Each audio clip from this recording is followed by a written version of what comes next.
There are a lot of potential reasons why you might be experiencing trouble with your Fox Now, and then you run into issues streaming it. Well, in today's tech video, I'm going to show you how to fix Fox Now on your Westinghouse Smart TV.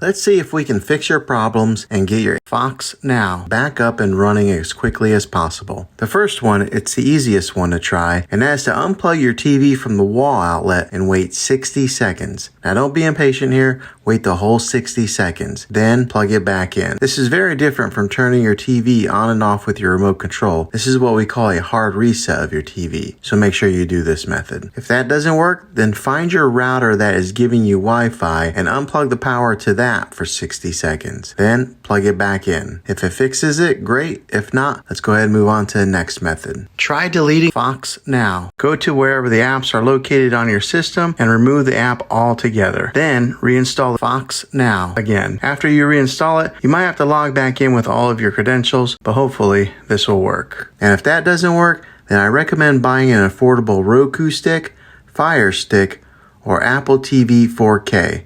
And plug that into your TV and use that as your main streaming player. And you'll be able to access Fox Now that way. I'll put links in the description down below of where you can get one. Well, hopefully this video was helpful. If it was, go ahead and throw a thumbs up on it.